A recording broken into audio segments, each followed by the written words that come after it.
Greetings to those who dwell below. For today's video, we're going to take a look at some more haunted and cursed objects. But before we start, I'd like to say thank you to those who dwell below.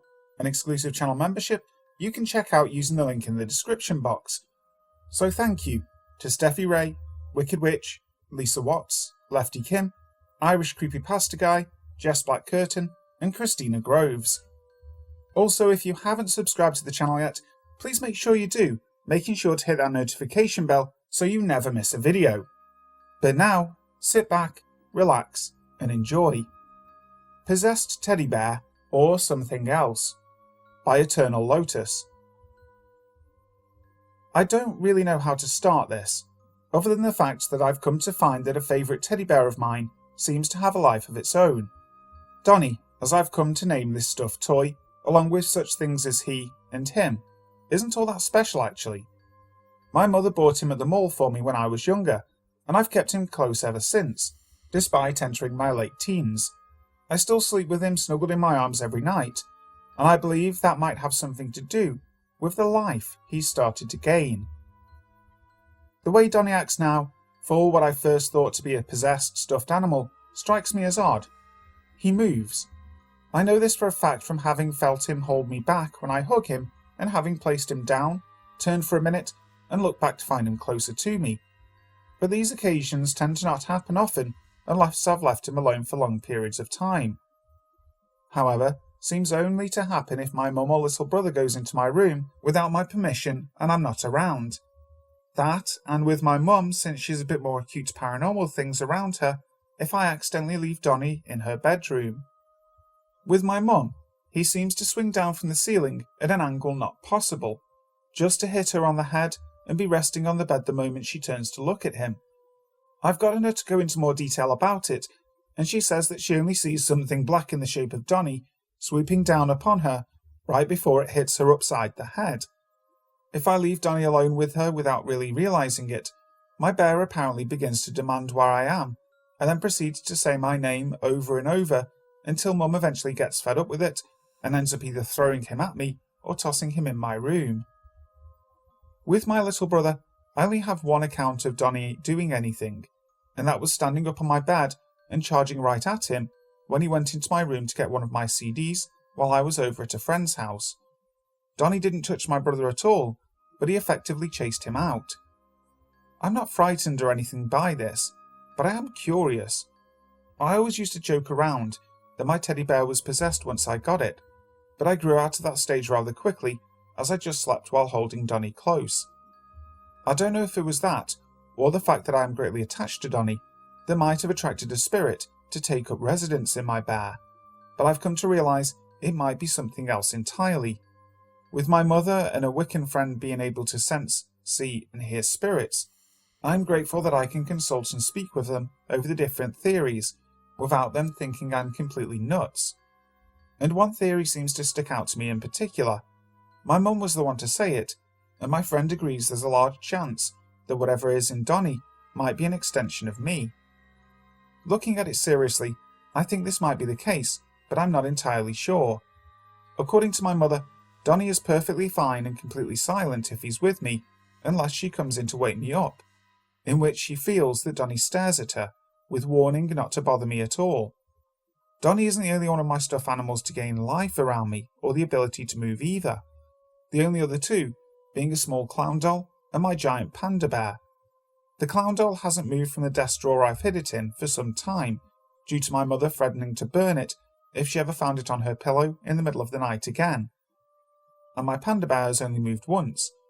It was after hiding something very important behind it, with the intent that no one would ever find this item. But I soon wanted to hide it in a better spot, so I went to get it. I was then promptly hit by my giant toy panda bear, and hard.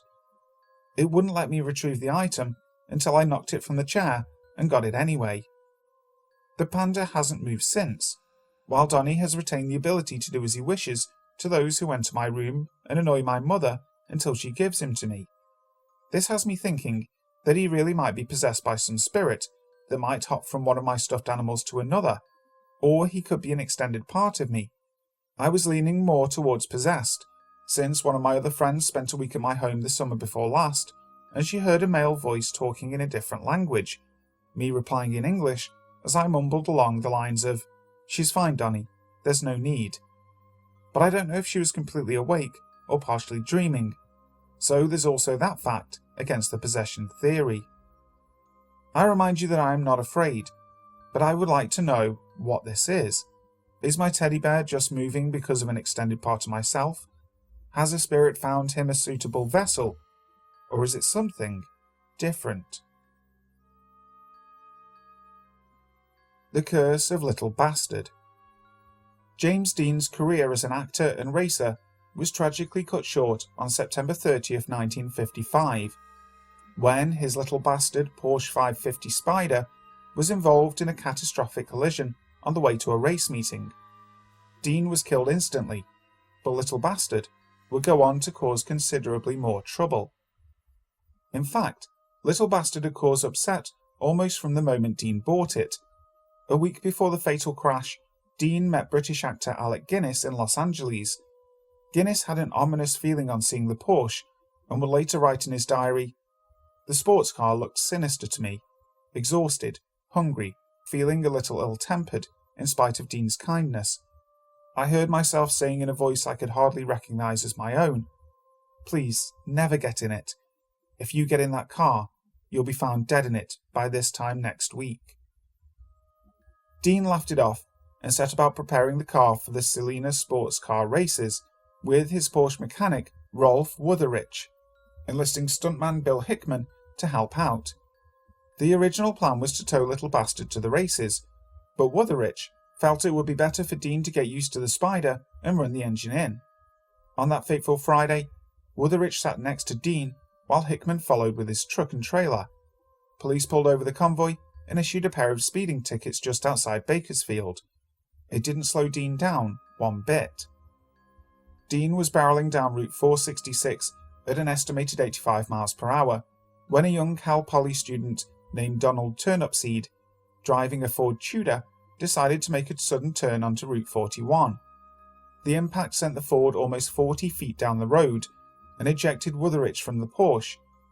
Dean was pronounced dead on arrival at the Paso Robles War Memorial Hospital at 6:20 p.m.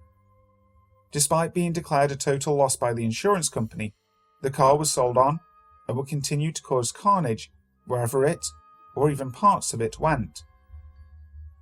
Dr. William Esrich bought the Porsche from a salvage yard in Burbank and proceeded to strip it for parts. Esrich installed the Porsche's engine into his Lotus 9 race car, then loaned the transmission and suspension parts to fellow doctor and racer Troy McHenry. Esrich crashed the Lotus in the 1956 Pomona sports car races, surviving. But McHenry wasn't as lucky. He hit a tree and was killed in the same race, and so the curse of Little Bastard gained strength. Dean's Porsche itself carried on. Shortly after the crash, publicity monger and self-proclaimed king of customs George Barris bought the Spider, promising to rebuild it. When the mangled frame was found to be beyond recovery, Barris chose to capitalize on the car's notoriety. The Porsche was loaned to the Los Angeles chapter of the National Safety Council, and from 1957 to 1959, it went on a gruesome tour of car shows, movie theaters, and bowling alleys. In March of 1959, while in storage in Fresno, the car mysteriously caught fire. It suffered remarkably little damage, 2 melted tires and some singed paint, and fortunately, the fire didn't spread to other vehicles in storage. Meanwhile, Barris had sold a pair of tires from the 550, and both reportedly blew at the same time, causing the owner to career off the road. There are other unconfirmed stories of Little Bastard's life. The car is said to have fallen from its display while on a show in Sacramento, breaking the hip of a bystander. The Spider also reportedly fell on and killed Judge Barkus, the driver who transported it to a road safety expo. Finally, the Porsche is rumoured to have disappeared from a sealed boxcar in 1960 while en route from Miami to Los Angeles. Despite a $1 million reward for information being offered on the car's location in 2005, Little Bastard's whereabouts remain unknown. The Haunted Bed Frames by Ghost Stories Hawaii 2. A friend offered me a white wicker bed frame set to me for free At the time, I lived on a very remote mountain in Hawaii, up in the elevation of 5,500 feet. The house I rented was built on a hilly side, with the upstairs living area off the ground at least 15 feet. I had my partner at the time go and pick up the bed set one evening. He brought home an older antique-looking set. When I asked him what had happened to the white set, all he said was that she gave me this one, and that he had a hard time with the bed in his truck. It fell out of his truck and onto the road several times. It broke a wooden wheel, and so he thought nothing about it.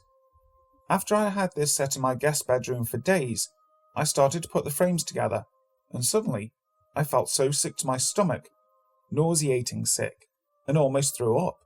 I had to leave the room. It was very cold, and so I thought it was just from living up in the clouds. One late evening on a Friday night, my partner and I had a get-together with friends. He called to say he would be in after midnight, and I said no problem. I was sitting on my living room couch that is leaning against the wall, and reading, when I heard and felt someone pounding on the wall. This must be a joke, because for one thing, the house is on stilts, and no way could someone climb and reach that wall outside, unless they were on a very tall ladder. The noise continued, and then the pounding was coming from a back kitchen door that was closed and locked. I heard more hard pounding. I heard a voice calling my name, but I knew better not to open a door at night since I was home alone. I called out my friend's name, but no answer. That started to get me alarmed, so I reached for a bat just in case. I immediately got on the CB radio and tried calling my partner, but had no luck in reaching him. I know I did not hear his truck come up the hill, so I was quite upset and shaken a bit. Terrified of who could be outside my door in the pitch dark, and especially being by myself, was enough for me to call my sister. At that time, I thought it could be a neighbour. I told her that I was scared, and that I wanted her to try and reach my partner since I couldn't get through to him. I had to use the bathroom so bad, I asked if she would stay on the line, and I would be right back. As I put the phone down and walked about 5 feet, the pounding started again, making me run back to the couch and put my legs up. "Did you hear that? Did you hear that?" I asked my sister. She immediately told me to calm down and that she was going to make some calls. She had no luck too. As I'm there waiting, I was too afraid to move, and my sister stayed with me on the phone. I could hear a truck coming up the hill, and I knew it was my boyfriend coming home. As soon as he walked into the house, I told him to take the bed out of here. He tossed the frames out off the deck, and it landed on the lawn below. The next morning, as I was getting ready for work, he was downstairs throwing the bed sets into his truck to take to the dump. A very loud sound in my ears came out, like a growl and a swoosh, and I felt like it came out of me. I told him that the bed was haunted, and never will I want any old bed frames again. I don't know what came into the house and made me sick for weeks before the bed was finally removed, but it felt very evil. I could tell you that the bed had many different numbers on it, written on the back frames. My lady friend now no longer collects antiques in her home, since I had warned her about buying beds. Her mother passed away after being ill for a while. Later, when I saw her in a store, she told me, "My mother was asking for you." Well, I really only knew her mother a little bit, and hardly spoke to her. My house was blessed in every corner, and I have not had any more sickness. The Wooden Canoe by Phoenix83. This story happened 11 years ago. I was 20 years old, living in my first apartment with my then boyfriend. It was a cute little layout, very vintage style. It was on the second story just above a liquor store in an older neighborhood in San Diego, California. Though it was an older building, it always felt very peaceful. My boyfriend at the time, Mark, was an electrician's apprentice and worked for a small but well-known company. At the time, it was just him and his boss, and they were working on old Victorian houses in a nearby neighborhood, just outside of downtown. Mark had been with the company for about a year at this point, and was working on a lot of jobs by himself. After a couple of days working on one particular house, it was finally time for him to work in the attic. The house was completely empty due to remodeling. When he entered the attic, however, he noticed a hand-carved small wooden canoe resting in a corner. It was about the length of his forearm and not too detailed. He thought it peculiar, but figured someone had just left it behind in a rush to get everything out and start the remodelling job. He continued about his work, but felt very drawn to the canoe. Later that day, when his boss came to check on him, Mark showed him the little boat. He mentioned it was the only thing left behind and asked if he could take it home. His boss thought it was okay, seeing as how the house was owned by the bank and everything else had been thrown away anyway. Later that evening, as we were settling in after work, Mark remembered the canoe with excitement and went to the car to bring it upstairs and show me. It was an interesting little carving, and I, being a collector of antiques, thought it would look fantastic on a shelf in our bedroom. We went about our evening as usual, and it wasn't until I decided to start getting ready for bed that I got this overwhelming feeling, a very negative energy all around me. It was so intense that I asked Mark to keep me company while I was doing my nightly ritual. After that, we decided to go to bed. It was pretty late and we both had work early in the morning. We both fell right to sleep. We were exhausted. But only after about an hour of rest did I wake up. I felt that extremely negative energy again all around me. I tossed and turned. I just could not fall back asleep. It was like something was watching me, so much as something was very powerfully negative in the room. I couldn't even get out of bed to use the bathroom, as if I was hypnotized by this incredible energy. I fell asleep finally, but only for another hour. The computer we had in the room was turned off because we rarely used it. When I woke up after another hour, I noticed the computer was on and making all kinds of odd noises. The monitor was flashing on and off. I knew this wasn't possible because when I looked at the power strip, it was turned off. At that point, Mark was awake sitting behind me on the bed, looking at me in disbelief. He told me he'd been tossing and turning all night and hadn't had a wink of sleep. We both went into the living room and decided to just sleep on the floor. The next morning we were discussing our sleepless night over breakfast. We both agreed that it had something to do with that canoe. We also made an agreement to throw the canoe away when we got home from work. When we both arrived home that evening, I went straight to the room, grabbed the canoe, and we headed out. We didn't want to throw it away anywhere near us, so we drove to the next neighbourhood over, found a park, and went to the first trash can we had noticed. For some reason, Mark was having trouble just putting it in the can and walking away. I tried to convince him that it was the best thing to do, but he said he just felt wrong about it. He said he would just set it on top of the trash can. It felt very wrong to me to leave such a negative thing out in the open for somebody else to find and experience. I just walked away. I wasn't going to argue with him about it. Later that evening, I asked him why he wouldn't just throw the canoe away. All he said was, he felt it physically impossible to put it in the trash. That was as far as it went. Once the canoe was gone, we never felt that energy again. Hi guys, thank you so much for listening to today's video. I really hope you enjoyed it. If you did, make sure to leave a like, and also if you haven't already, subscribe to the channel, clicking that notification bell so you never miss a video.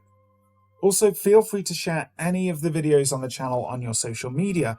In fact, it would really help me out so much. So, until next time, sleep tight.